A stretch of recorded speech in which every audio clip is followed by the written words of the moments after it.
कल मध्याह्न में जो आप लोगों ने दृश्य देखा है संयमोपकरण परिवर्तन का, काफी दिन से प्रतीक्षा में कई लोग थे।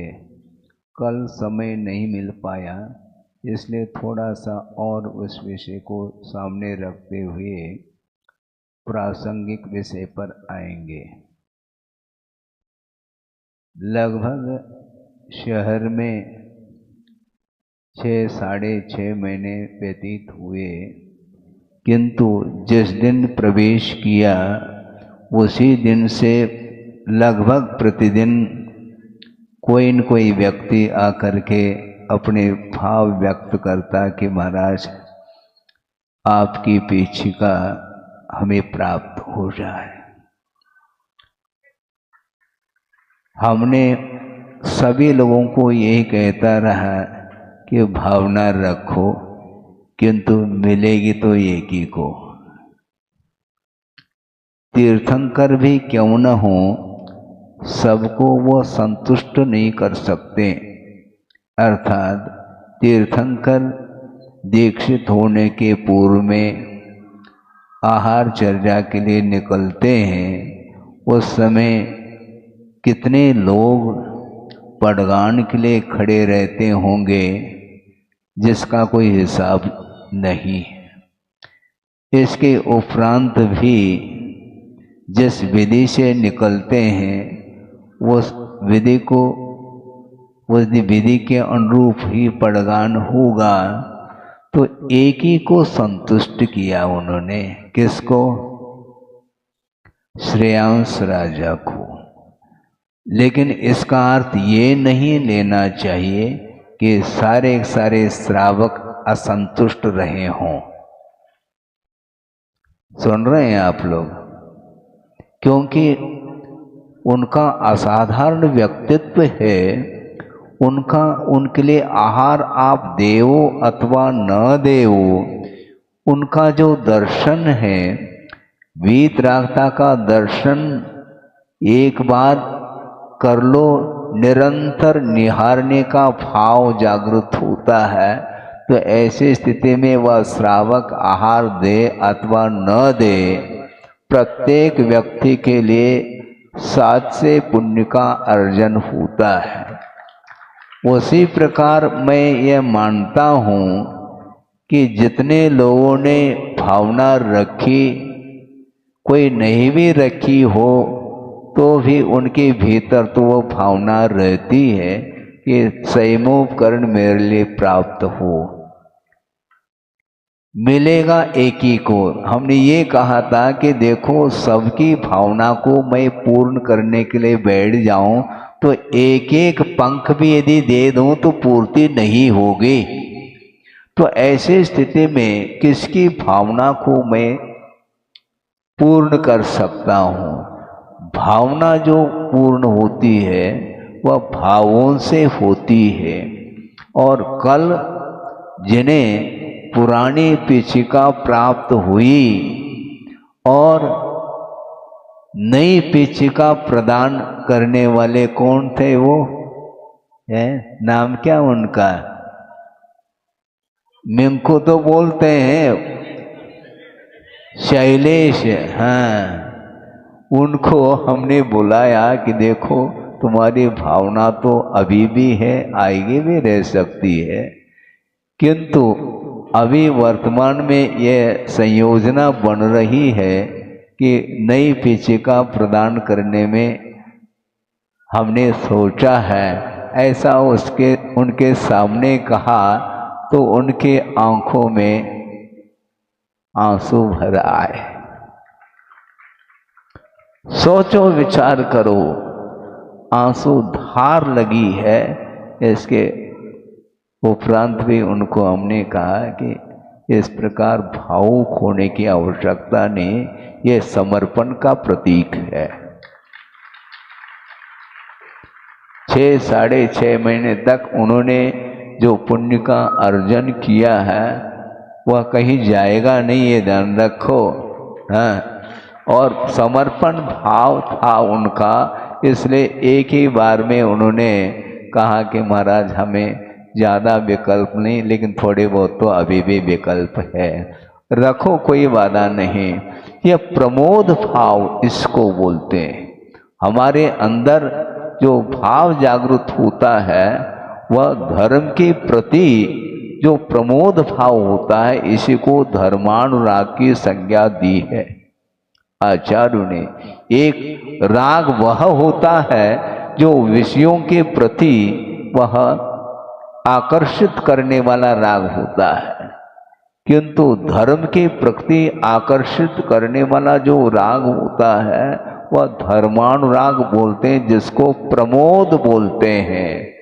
आप सब लोग बैठे हैं धर्म सभा में और धर्म श्रवण करने के लिए बैठे हैं, इसलिए आप सबके प्रति मेरा प्रमोद भाव है। कोई बचेगा नहीं, ध्यान रखो, चाहे पीछे लेने वाले हो अथवा नहीं लेने वाले हो, सबके प्रति हमारा प्रमोद भाव इसलिए है क्योंकि जो धर्म की आराधना करने के लिए बैठा है उसके प्रति मेरा प्रमोद न हो तो किसके प्रति हो?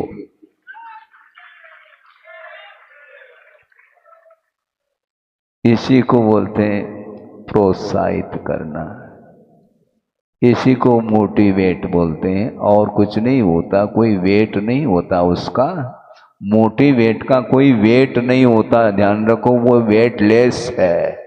हाँ, उसका क्या वेट है?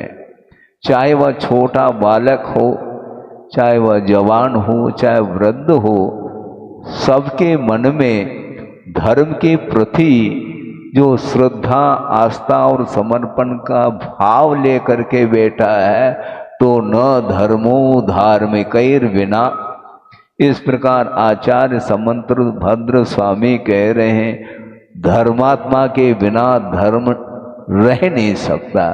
तो सारे धर्म की आराधना कर रहे हैं, इसलिए ज़्यादा विकल्प करने की आवश्यकता नहीं। धर्म की ओर दृष्टि आपकी बनी रहे हमेशा, ये प्रभु से हम प्रार्थना जरूर कर सकते हैं और करते हैं। गर्भ कल्याणक का यह शायद द्वितीय दिन है, कल पीछे का परिवर्तन हो गया और कुछ शेष जो गर्भ कल्याणक संबंधी जो क्रियाएं होगी वह यथा समय पर होगी। हम थोड़ा सा इस विषय को और आगे बढ़ाना चाहते हैं। वह ये है कि प्रमाद और प्रमोद में बड़ा अंतर है। क्या कहा? प्रमाद और प्रमोद भाव में जमीन आसमान का अंतर है। प्रमाद जो है वह कषाय की प्रगाढ़ता मानी जाती है, सामान्य कषाय नहीं, किंतु जो कषाय की प्रगाढ़ता है उसका नाम प्रमाद कहा और उसका स्वरूप निरूपित किया गया है आगम में कि कुशलेषु अनादरः प्रमादः।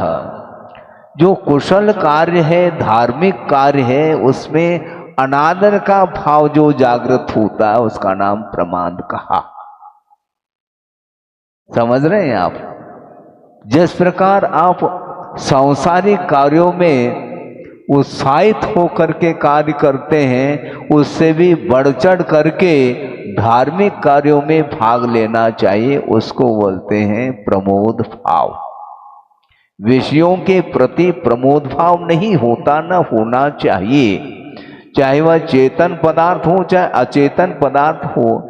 सभी पदार्थों के प्रति यदि विषयानुराग जागृत होता है तो निश्चित रूप से वह कर्म बंध के लिए कारण होता है, बल्कि उसके माध्यम से सम्यक दर्शन भी मलिन हो सकता है, होता है। इसलिए श्रवण के लिए भी कहा हमेशा अप्रमत्त बने रहो।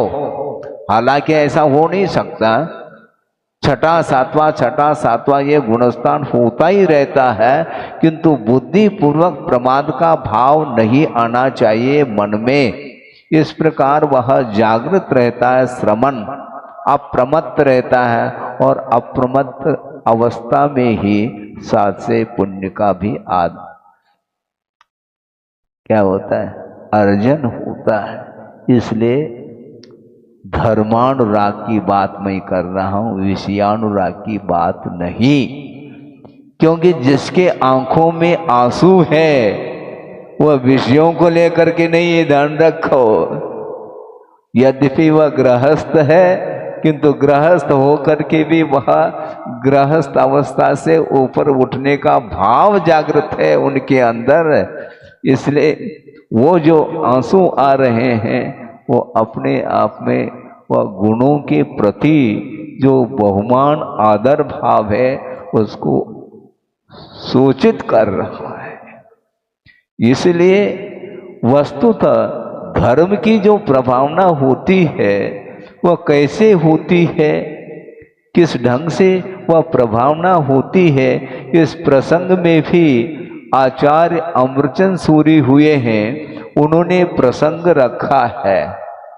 आचार्य कुंद कुंद की जो कृति है, जो अध्यात्म परक कृति, समयसार, प्रवचनसार, पंचायतिकाएं आदि ग्रंथ हैं जो कि अध्यात्म तक ले जाने वाली वह कृति मानी जाती है।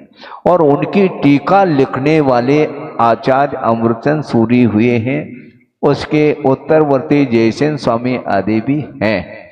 किंतु अमरचंद सूरी ने एक स्वतंत्र ग्रंथ की रचना की है।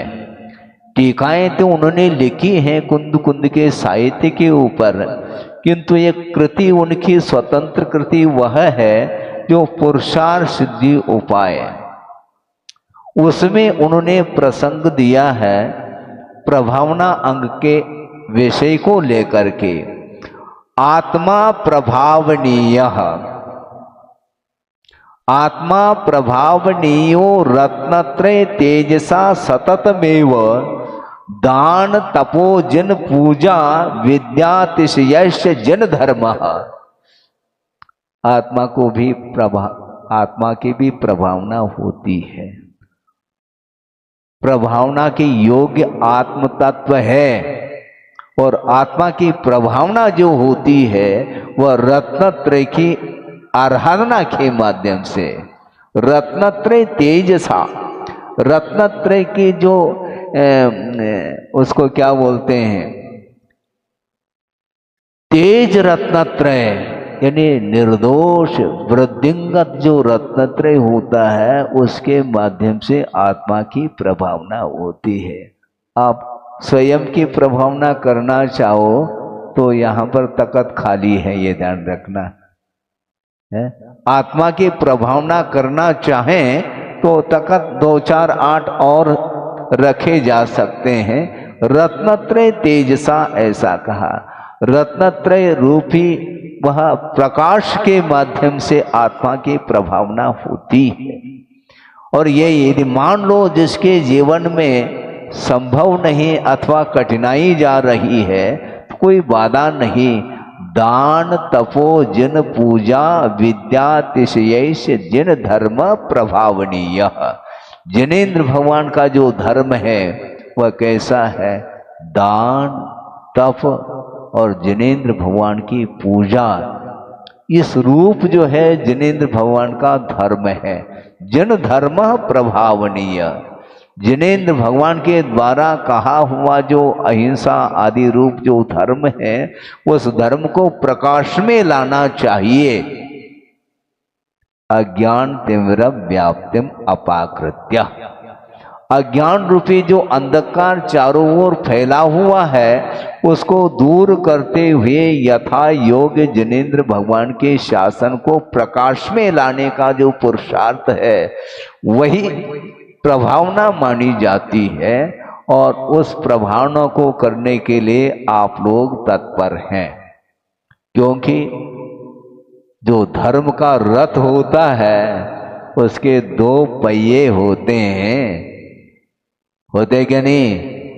एक पहिए से रथ नहीं चलता, तो 2 चाक, एक श्रवण और एक श्रावक, ये 2 पहिए रथ लगे हुए हैं जिसके माध्यम से जिनेंद्र भगवान के द्वारा बताया हुआ जो धर्म रूपी रथ है वह प्रवर्तमान हो सकता है, होता है। 7 रथ आप प्रवर्तन हो रहा है 7 तारीख के दिन है। तो ये क्या है? ये धर्म रथ है।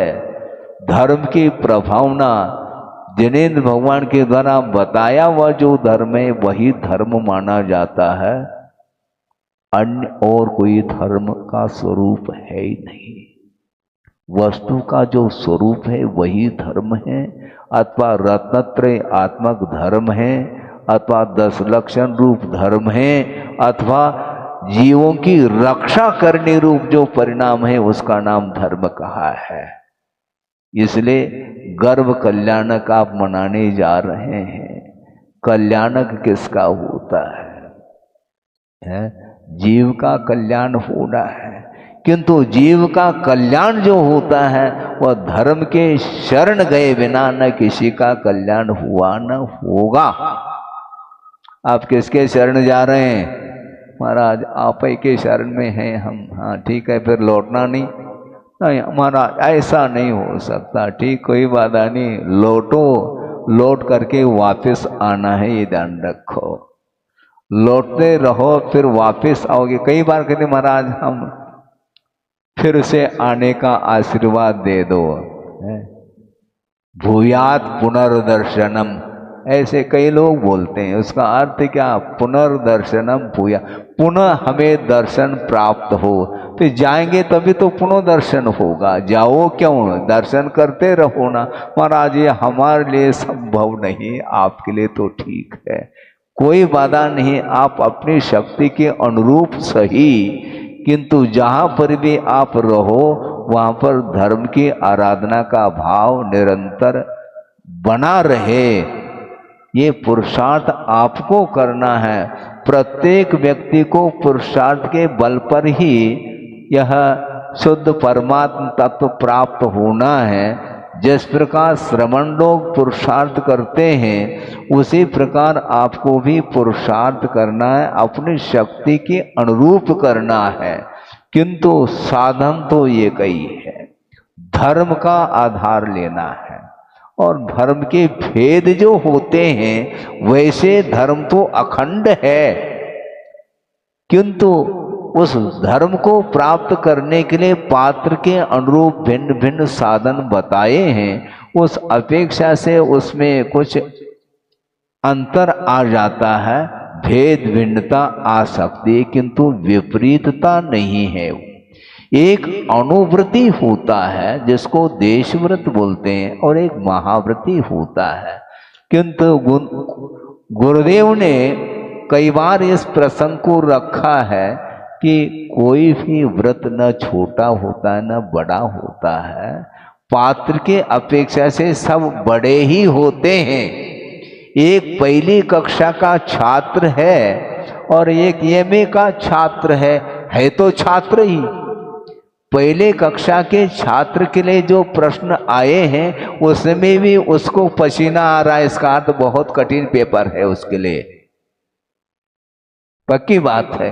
और जो एमए कक्षा में पहुंचा है उसके लिए उसके योग्य जो प्रश्न आए हैं ये उसके लिए कठिन है, कठिनाई तो जाती है।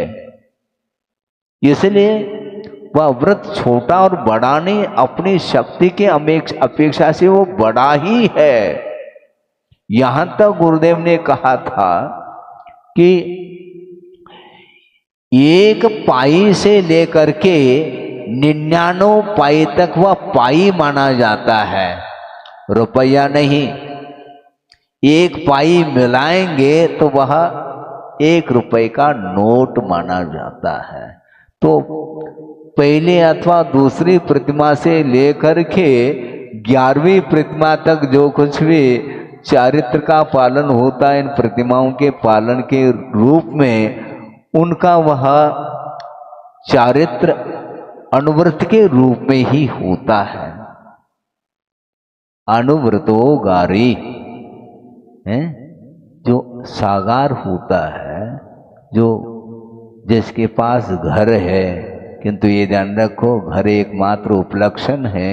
जिसने घर का भी त्याग कर दिया किंतु पूर्णतः परिग्रह का परित्याग नहीं किया, वह भी सागार ही माना जाता है। जैसे नीचे क्षुल्लक और ऐलक बैठे हैं, वो भी देशव्रती ही माने जाते हैं, ये ध्यान रखो। लेकिन देशव्रती होते हुए भी वो किस ओर मुख है उनका? गाड़ी का मुख किस ओर है?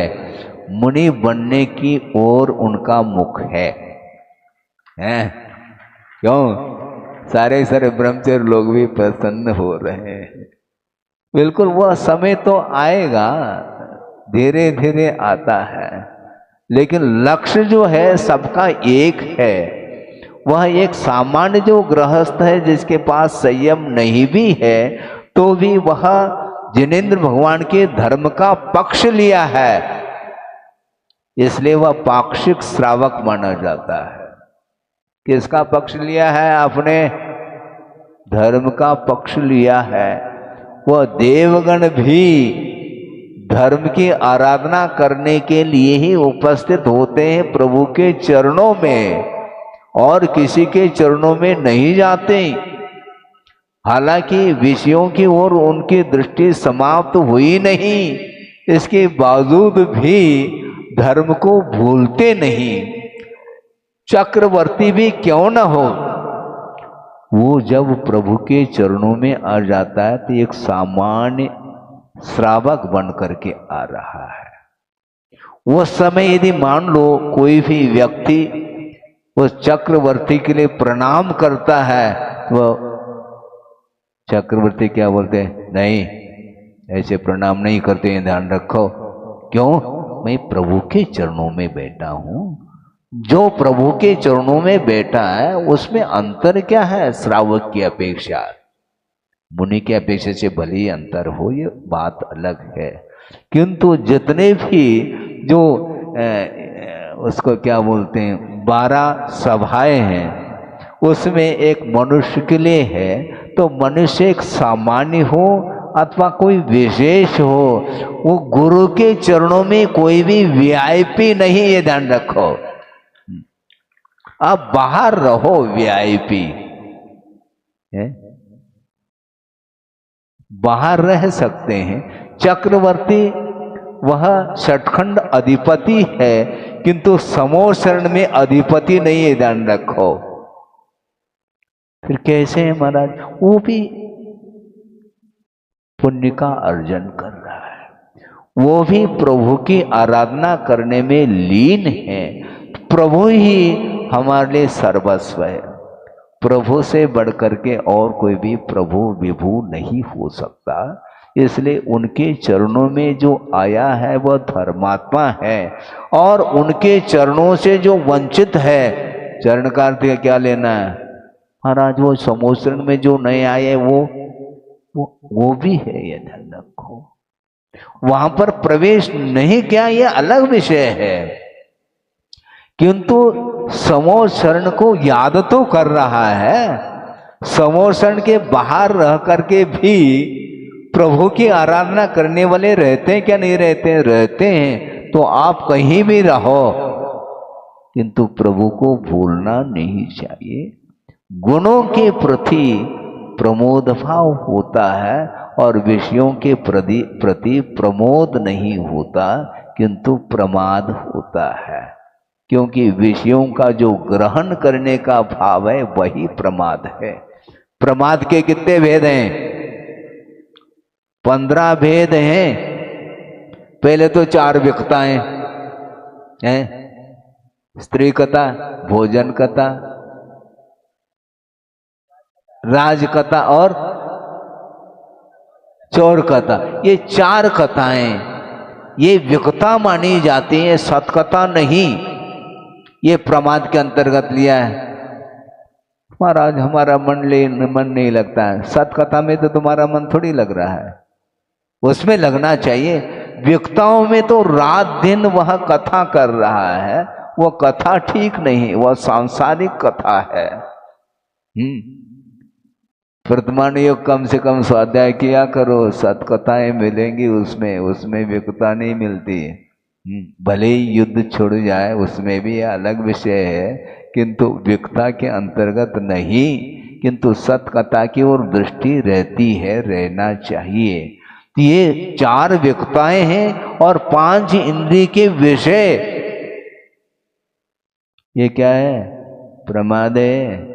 यानी विषयों का ग्रहण जिस समय होता है वह प्रमाद में आ जाता है। प्रमाद की भूमिका के बिना विषयों का ग्रहण संभव नहीं। इसलिए विषयों के ग्रहण के समय पर प्रमोद भाव नहीं हो सकता, क्योंकि धर्म साइड में रहता है। उसके बिना नहीं होता। भोजन करते हुए भी पूजन कर रहे हैं क्या आप? बोलो।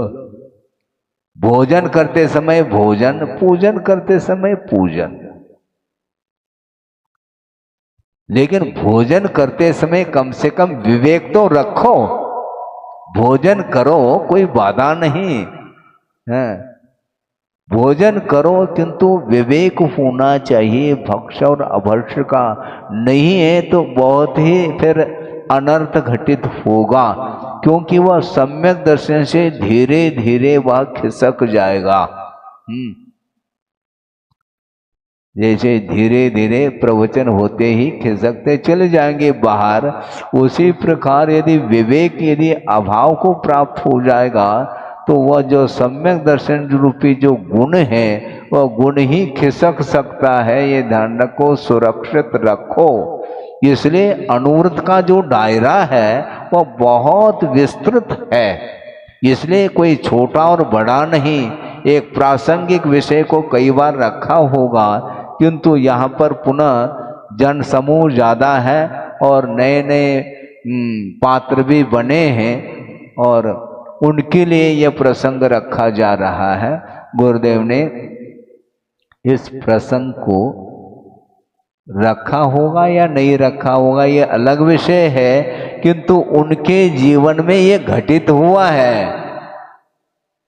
और उन्होंने ही इस विषय को स्पष्ट किया है।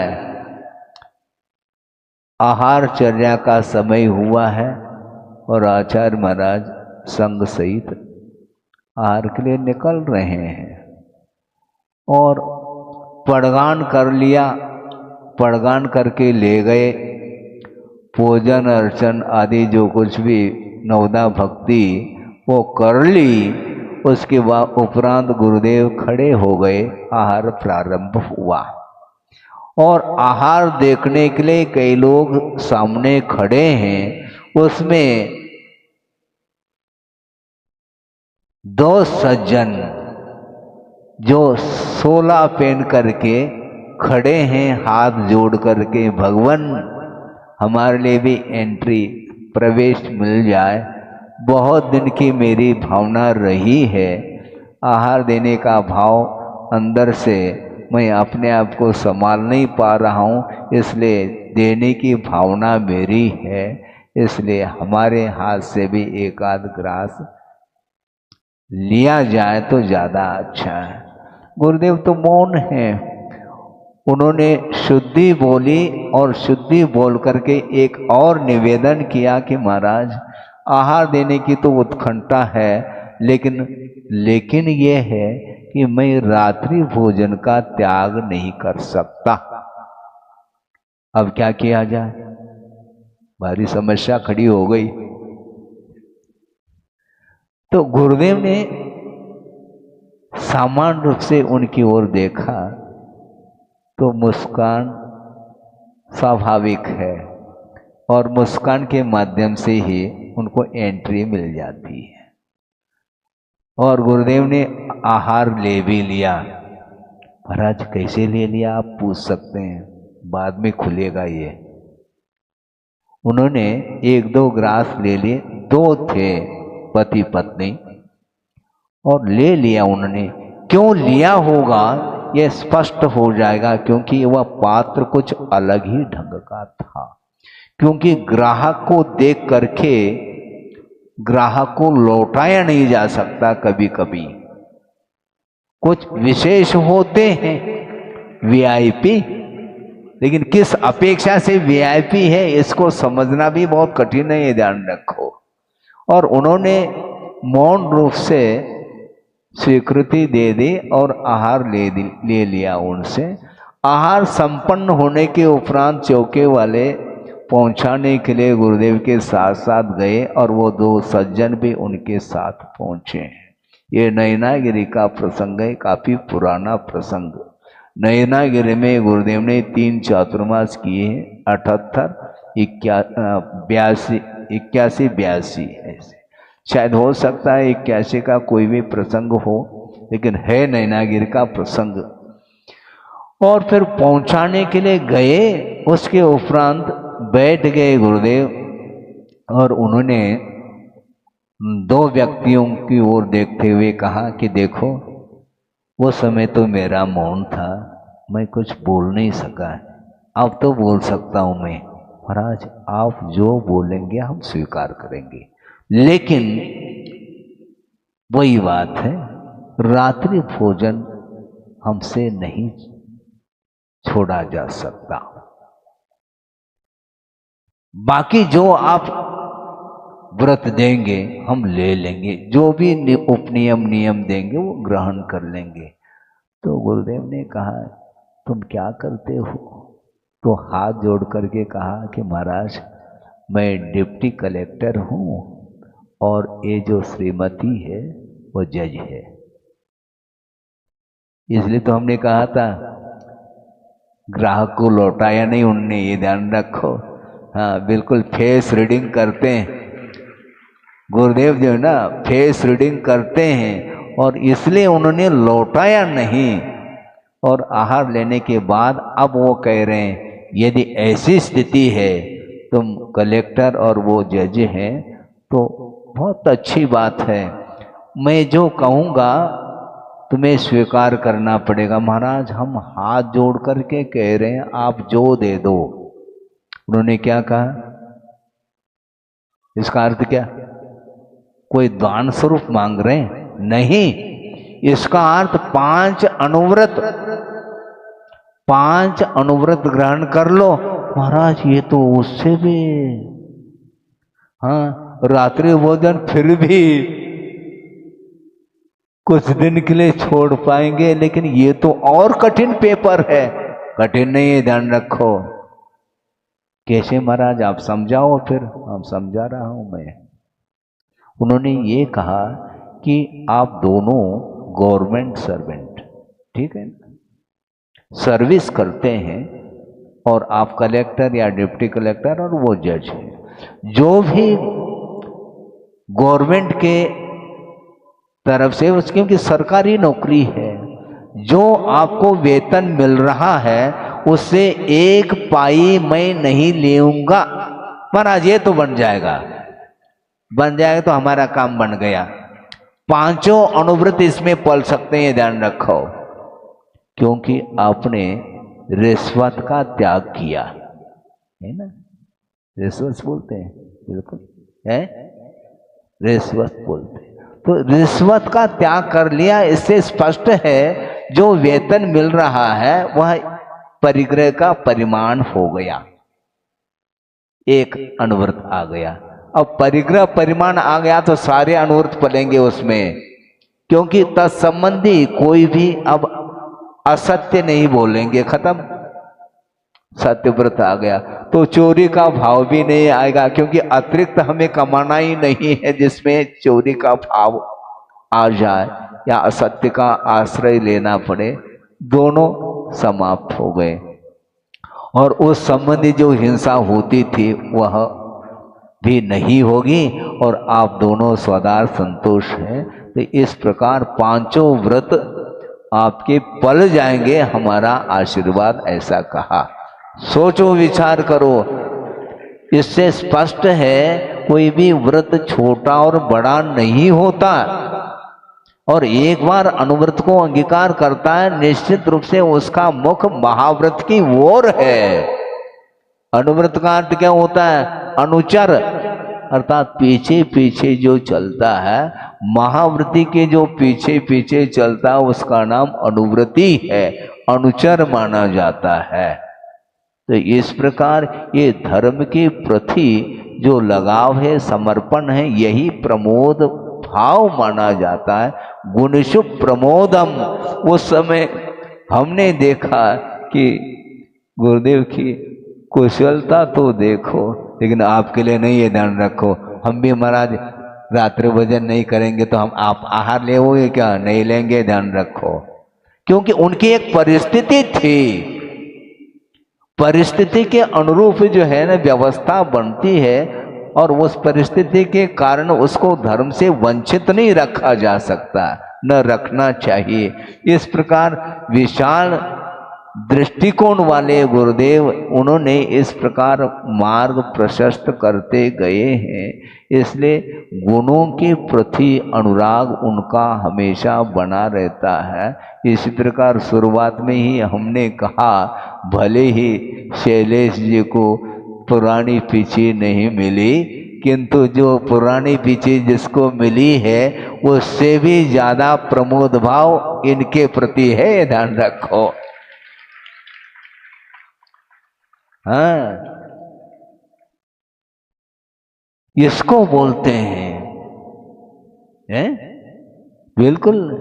कल समय नहीं मिल पाया, आप लोगों ने दिया ही नहीं समय, मैं क्या करूं, विलंब ज्यादा हो गया, इसलिए कल का विषय आज रखना पड़ा। इसको बोलते विषयानुराग और धर्मानुराग में बहुत बड़ा अंतर है। बल्कि विषयानुराग वह पतन के लिए कारण है, और धर्मानुराग जो होता है वह उत्थान के लिए कारण होता है। इसलिए धर्म की आराधना करने के लिए आप लोग बैठे हैं, और मैं भी आराधक हूँ और आप भी आराधक हैं, ये ध्यान रखो। आराधक की अपेक्षा से कोई अंतर नहीं, हमारी विवक्षा है, ये वक्ता की यही विवक्षा होती है। आराधना आप भी कर रहे हैं धर्म की, और श्रमण लोग भी धर्म की ही आराधना कर रहे हैं, क्योंकि धर्म को प्राप्त करना ही एकमात्र लक्ष्य रहता है। वह अविरत सम्यक दृष्टि भी क्यों न हो, सम्यक दर्शन किसको होता है? सच्चे देव गुरु शास्त्र के प्रति आस्था का भाव लेकर के जो रहता है उसका नाम सम्यक्त्व है। उसके पास भले ही चारित्र न हो, किंतु सम्यक दर्शन के अनुरूप वह आचरण बनाए रखता है। और इसी के लिए कुंद कुंद देव ने अष्टपौन में सम्यक्ताचरण चारित्र की संज्ञा दी है। वह अनुव्रत भी नहीं है, मान लो जिसने अनुव्रत को भी अंगीकार नहीं किया है, असंयमी है, किंतु सम्यक दर्शन यदि साथ में रखता है तो उसके पास विवेक रहता है, क्या करने योग्य है और क्या नहीं करने योग्य है, इसका ध्यान उसे भी रहता है। बिल्कुल सम्यक के अनुरूप आचरण का अर्थ यह है, 8 अंगों का वह पालन करता है, 8 मदों से रहित होकर के, 3 मूर्ताओं से रहित होकर के, और 8 अंगों के पालन के साथ जो श्रद्धान की परिणति बनती है, उसी का नाम सम्यक्ताचरण चारित्र कहा है। 2-3 मिनट के भीतर ही इस विषय को पूर्ण कर लूं। एक छोटा सा प्रसंग वह भी आपके सामने रखता हूं, रखा पहले भी होगा, किंतु यहाँ पर बहुत प्रासंगिक और उपयुक्त वह प्रसंग है कि आचार्य ज्ञान सागर जी महाराज बैठे हैं, तत्व चर्चा चल रही है, और गुरुदेव भी बगल में बैठे हैं, और गुरुदेव ने ही इस प्रसंग को सुनाया था। हाँ, हमें कोई नए प्रसंग मिलते ही नहीं है, सब गुरुदेव के द्वारा ही सब कलेक्ट करते चले जाते हैं, और समय पर आप लोगों के पुण्य के उदय में वह प्रसंग ध्यान में आ जाता है। और वही प्रसंग ये है, एक विद्वान के मन में ये जिज्ञासा उठी, और वो जिज्ञासा रख रहे हैं आचार्य ज्ञान सागर जी महाराज के चरणों में कि महाराज कि अविरत सम्यक दृष्टि जिसने एक भी अनुव्रत को अंगीकार नहीं किया है, उसकी बात की जा रही है। क्या बोलना है, बोलो, आपकी क्या धारणा है महाराज किस विषय में? अविरत सम्यक दृष्टि मद्य मधु मांस का सेवन करता है या क्या नहीं? सुन रहे हैं आप? सुन रहे? अविरत सम्य दृष्टि का अर्थ क्या? जिसने अनुवृत्ति में अंगीकार नहीं किया, महावर्त तो किया ही नहीं, ऐसा कोई अविरत है किंतु सम्यक दृष्टि है, तो क्या मद्य मधु मांस का सेवन करता है क्या नहीं, कर सकता है क्या नहीं, यह प्रश्न था। तो ज्ञान सागर जी महाराज ने कहा, आप तो विद्वान हैं, पहले अपनी धारणा बता दो ताकि मैं अच्छे ढंग से आपके सामने अपना विषय रख सकूं। महाराज मेरी तो धारणा है, क्योंकि वह अविरति है, व्रत अंगीकार नहीं किया है, इसलिए अविरत सम्य दृष्टि मद्य मधु मांस का सेवन कर सकता है, ऐसा उनका मन था। अब आचार्य ज्ञान सागर महाराज ने कहा, बैठ जाओ थोड़ा। वस्तुतः त्याग किसका होता है? जो ग्रहण करने योग्य वस्तु है उसी का त्याग होता है। जो ग्रहण करने योग्य वस्तु नहीं है तो उसका क्या त्याग करने की बात करते हैं? वह वैसे ही लिया नहीं जाएगा, क्योंकि वह अनुपसेव्य है। जो सेवन करने योग्य नहीं है तो वह सेवन किया जाएगा क्या? उसका भी त्याग होता है क्या? त्याग नहीं होता, किंतु जो ग्रहण कर रहा है उसको छुड़ाया जाता है, क्योंकि वह उन्मार्ग पर जा रहा है, उसको सन्मार्ग पर लाया जाएगा। तुम उन्मार्ग पर चल रहे हो कि सन्मार्ग पर? बताओ। महाराज हम तो सन्मार्ग पर ही चल रहे हैं। तो सन्मार्ग पर चलने वाला इस प्रकार कैसा भाव रख सकता है? अविरति है, ये अलग विषय है, किंतु मद्य मधु मांस का वह समर्थन नहीं कर सकता, क्योंकि यदि आगम में मद्य मधु मांस के सेवन का प्रावधान है क्या? यदि प्रावधान है ऐसा वह कहता है तो वह श्रुत का अवर्णवाद कर रहा है, ये ध्यान रखो। आगम में इसका प्रावधान नहीं है, इसलिए अविरति होकर के भी वह अपने अंगों का पालन करता है। अनंतानुबंधी का विरोधय आ जाए तो भले ही वो कुछ भी सेवन कर ले, ये अलग विषय, किंतु अविरत सम्यक दृष्टि है, किंतु सम्यक दृष्टि है, श्रद्धान है, सच्चे देवगुरु शास्त्र के प्रति श्रद्धान है। आगम के प्रति जो श्रद्धान रखने वाला व्यक्ति कैसे ग्रहण कर सकता है? उस समय उनकी आंखें खुल गई विद्वान की। सोचो, विचार करो, क्योंकि त्याग किसका होता है? किसी ने कहा महाराज हमारा आजीवन त्याग है। किसका? जहर का। है? हंस क्यों रहे हैं आप? क्यों? जहर का त्याग भी कोई त्याग होता है क्या? वह ग्रहण करने योग्य नहीं। जो ग्रहण करने योग्य पंचेंद्रिय के विषय हैं उसमें त्याग की जो बात आती है तो वह अनुवृत्ति के लिए लागू हो जाता है, किंतु उसने त्याग नहीं किया है, किंतु सम्यक दर्शन को लेकर के बैठा है, तो वह कैसे मद्य मधु और मांस का सेवन कर सकता? संभव नहीं। इस प्रकार उन्होंने चर्चा की थी, जो आपके सामने रखा। इसलिए वस्तुतः सच्चे देवगुरु शास्त्र के प्रति श्रद्धान का जो परिणाम है ये बहुत दुर्लभ परिणाम माने जाते हैं। सम्यक दर्शन सुलभ नहीं है, विषय तो बहुत सुलभ है।